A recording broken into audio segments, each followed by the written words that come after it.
స్తోత్రం. హల్లెలూయా. రెండు చేతులెత్తి ప్రభుని ఒకసారి గంభీరంగా స్తుతిందాం. హల్లెలూయా. దేవుని కృపను బట్టి మరొక అవకాశాన్ని దేవుడు మనకి ఇచ్చాడు. పరిశుద్ధ గ్రంథములో మరొకసారి దినవృత్తాంతాలు, 2వ దినవృత్తాంతాల గ్రంథము 20వ అధ్యాయములో ఒక మాట మనము చదువుదాం. మీరు చదివితే 24వ వాక్యము కానించి మీరు చదవండి. 21 మరియు అతడు జనులను హెచ్చరిక చేసిన తరువాత యెహోవాను స్తుతించుటకు గాయకులను ఏర్పరిచి వారు పరిశుద్ధ అలంకారములు ధరించి సైన్యముల ముందర నడుచుచు యెహోవా కృప నిరంతరము ఉండును, ఆయనను స్తుతించుడి, అధిక స్తోత్రము చేయుటకు వారిని నియమించెను. వారు పాడుటకును స్తుతించుటకును మొదలుపెట్టగా యెహోవా యూదా వారి మీదకు వచ్చిన అమ్మోనీయుల మీదను, మోయాబీయుల మీదను, సేయూరు మన్యవాసుల మీదను మాటుగాండ్రను పెట్టెను గనుక వారు హతులయ్యిరి. దేవునికి స్తోత్రం. చదవబడిన వాక్య భాగములో మనం చూస్తున్నప్పుడు ఈ మాటల్లో పాటల ద్వారా, స్తుతి ద్వారా, గాన ప్రతిగానాలు చేయటి ద్వారా దేవుడు తన ప్రజలకు జయమిచ్చి శత్రువులను హతమార్చినట్లు మనం చూస్తాం. దేవునికి స్తోత్రం. శత్రువులను హతమార్చే విషయంలో దేవుని మీద ఆధారపడిన ప్రజల విషయంలో దేవుడు ఎప్పుడూ కూడా వారిని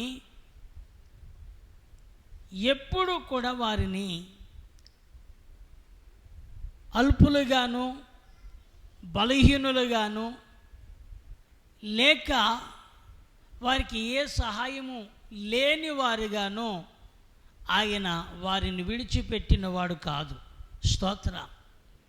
మనము చదివితే ఈ 20వ అధ్యాయం అంతా కూడా యెహోషాపాతు రాజు కనబడుతూ ఉంటాడు.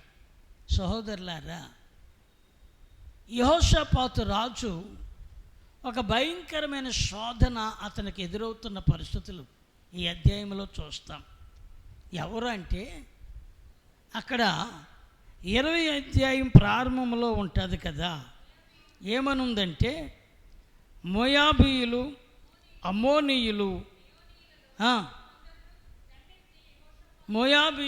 అమ్మోనీయులు ఇంకేమనిది మోయానీయులు 3 రకాల గుంపులు యెహోషాపాతు మీదకి ఏమయ్యాయి, దండెత్తుకు వచ్చిన శ్రమ కనబడుతూ ఉంది. చూడండి, ఇక్కడ ఒకరి చేత కాదు,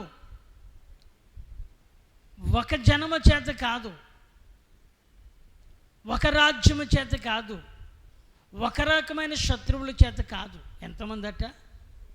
3 రకాలుగా వారు యెహోషాపాతుని నాశనము చేయటానికి, యెహోషాపాతు రాజ్యమును, యెహోషాపాతు సైన్యమును పూర్తిగా నిర్వీర్యం చేయటానికి వారందరూ మూకమ్ముడిగా మూట కట్టుకొని వచ్చినట్లుగా కనబడతారు. హల్లెలూయా. ఇది మూకమ్ముడి దాడి అంటారు. ఏ దాడి? ఒకడైతే ఒకరి మీద ఏం చేయగలడు? పోరాటం చేయొచ్చు, కొంచెం యుద్ధం చేయొచ్చు, వారి దగ్గర ఉన్న ఆయుధాలతో వారిని కొంచెం ఎదుర్కోవచ్చు. కానీ 3 రకాలైన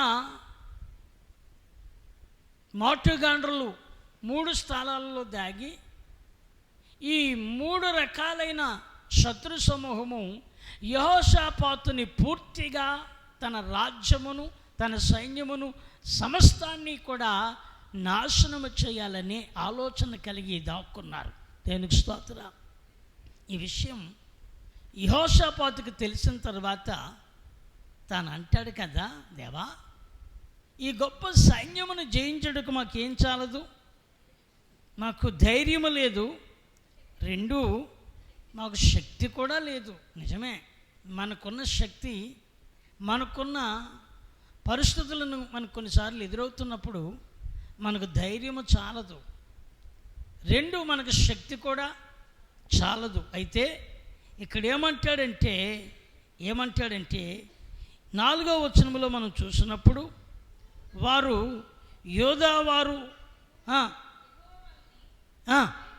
యెహోవా వలని సహాయము వేడుకొనుటకై కూడుకొనిరి, యెహోవా యొద్ద విచారించుటకు యోధా పట్టణములన్నిటిలో నుండి జనులు వచ్చేరి అని ఉంది. దేనికి స్తోత్రం. జనులందరూ వచ్చిన సందర్భం, జనులందరూ కూడా ఏమి చేద్దామని ఒకరితో ఒకరు మాట్లాడుకున్న పరిస్థితులు ఇక్కడ మనం చూసినప్పుడు యెహోషాపాతు రాజు ఒకే ఒక మాట అంటాడు. ఏమనంటే, ఇక్కడ ఏమంటాడంటే, మా దేవా నీవు వారికి తీర్పు తీర్చవా, మా మీదకి వచ్చు, ఈ గొప్ప సైన్యముతో యుద్ధము చేయుటకు మాకు శక్తి చాలదు, ఏమి చేయుటకును మాకు తోచదు, నీవే మాకు దిక్కు. దేవునికి స్తోత్రం చెబుదాం. ఒకవేళ ఈ రాత్రి కఠినమైనవి మన జీవితాల్లో మూకుమ్మడిగా, అంటే ఎటు చూసినా ఏ పక్కకు వెళ్దామన్నా మనం ముందుకు వెళ్ళనివ్వకుండా మనలను అనగదొక్కే పరిస్థితులు ఒకవేళ ఉన్నట్లయితే దేవుని సన్నిధిలో మనము చేయవలసింది ఏంటి అంటే, నీవే మాకు దిక్కు. స్తోత్ర. ఎందుకు ఈ మాట చెప్తున్నాడు అని అంటే, నిజమే, వాక్యములో ఇక్కడ అంటాడు కదా, అద్భుతముగా దేవుడు. ఆ తర్వాత మీరు ఇంటికి వెళ్ళిన తర్వాత విషయాల తర్వాత మీరు చదవండి, మీకు దేవుడు ఎలాంటి సహాయం అందించాడో, ఏ రీతిగా వారి పక్షముగా కార్యం చేశాడో ఆ వివరణ అంతా కూడా ఆ అధ్యాయంలో మనం చదువుకుంటూ ఉంటే మనం బలపరచబడతాం. దేవునికి స్తోత్రం. ఇక్కడ అంటాడు కదా, వారందరూ కూడా దేవుని సన్నిధిలో విజ్ఞాపన చేయడానికి, ఉపవాసం ఉండి ప్రార్థన చేయడానికి, ఏక మనసు కలిగి ప్రభువును స్తుతించడానికి, అందరూ ఏకస్వరముతో మనసుతో అందరూ కూడా దేవుని నామమును, దేవుని సన్నిధిలో దేవుని యొక్క సహాయము కోసము వారు కనిపెట్టి ప్రార్థన చేస్తున్నారు. హల్లెలూయా. ఇక్కడ అంటాడు కదా, మీరు చదివితే మరొక మాటను మీకు గుర్తు చేస్తాను. ఏమనంటే 18వ వాక్యము చదవండి.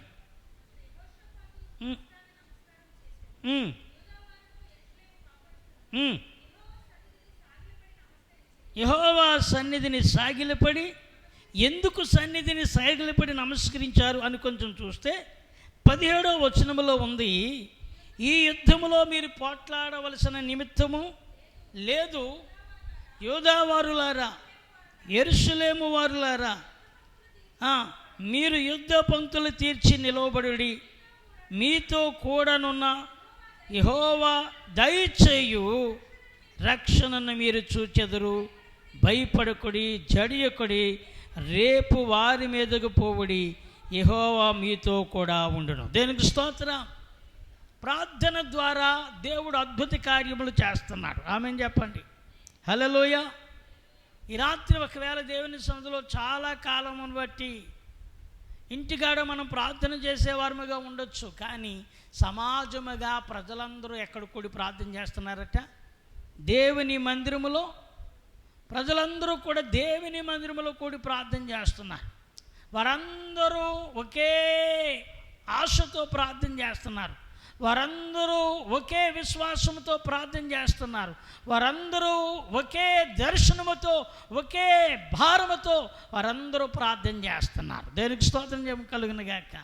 హల్లెలూయా. నిజమే ప్రియులారా, మనం ఇంటికాడ వ్యక్తిగతంగా ప్రార్థన చేసుకునే అలవాటు మనకుంది, కానీ సహవాసంగా ప్రార్థన చేసే అలవాటు తగ్గిపోతుంది, సహవాస ప్రార్థన తగ్గిపోతుంది. సర్దుబాటు ప్రార్థన తగ్గిపోతుంది.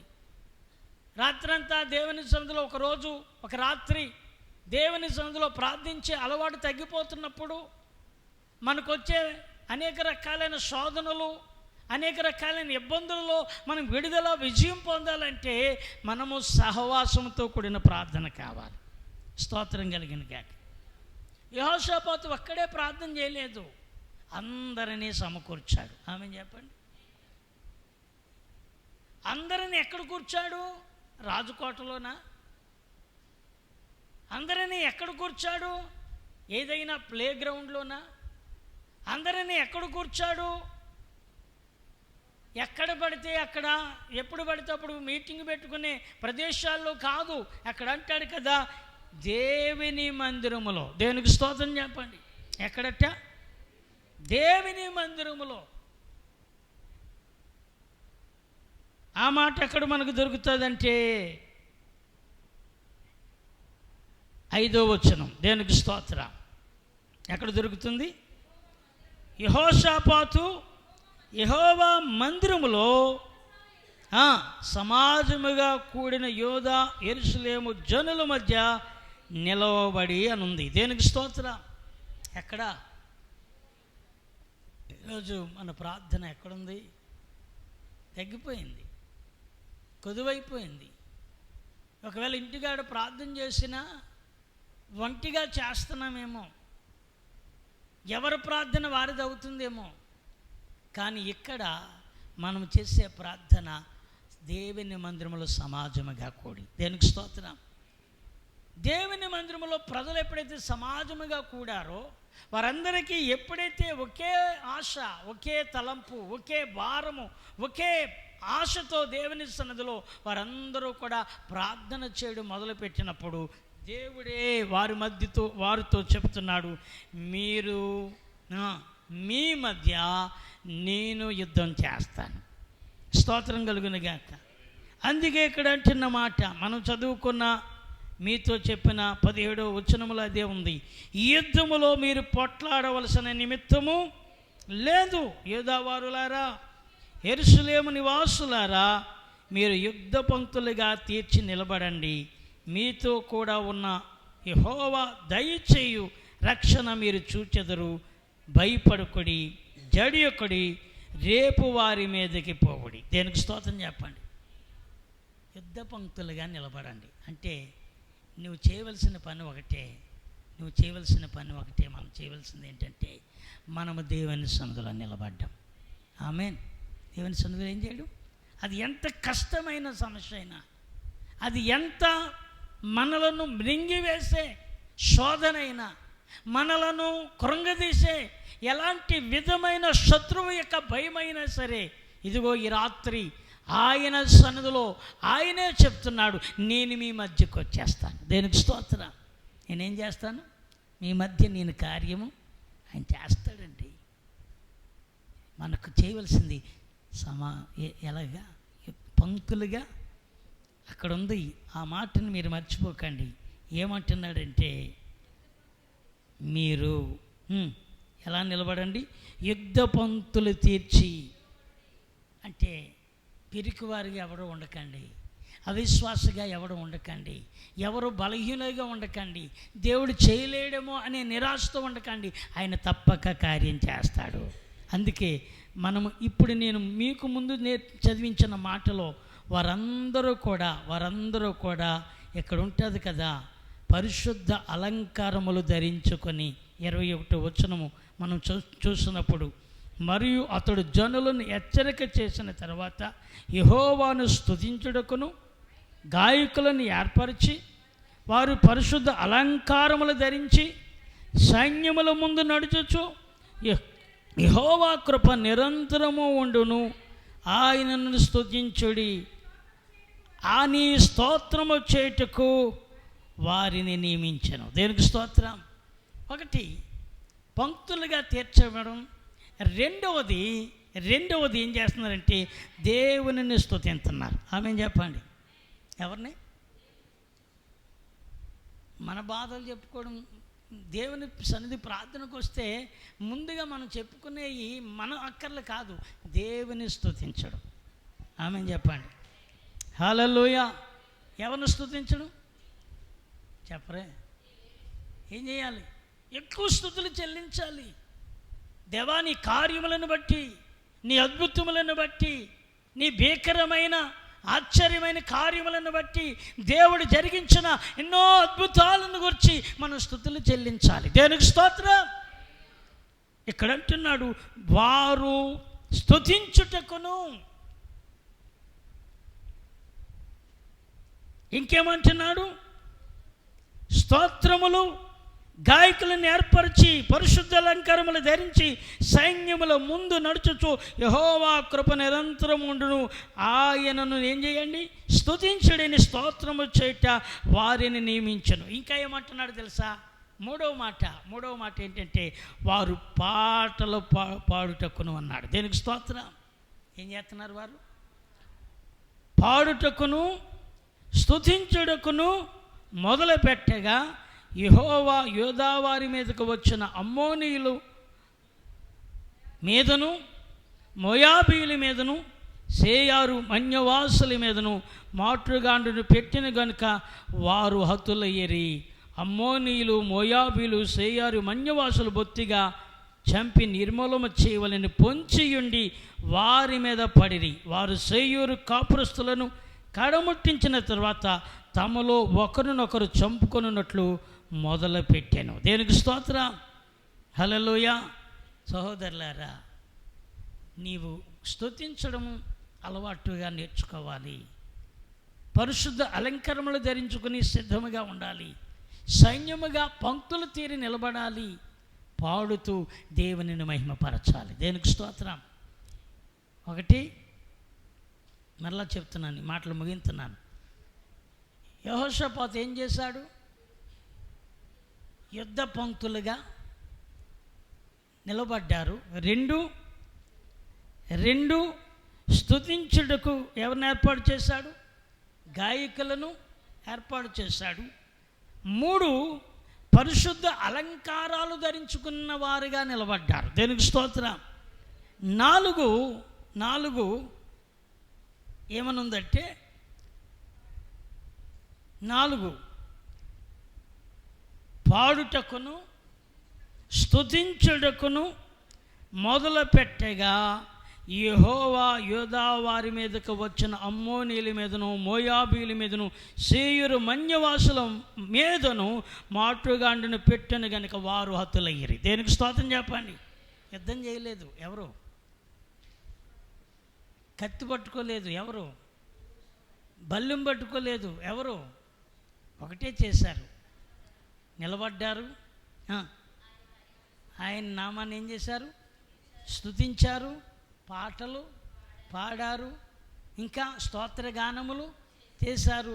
ఈ 5 విషయాలు 5 4 స్తోత్రం కలిగిన గాక. ఇంకో మాట మర్చిపోయారు.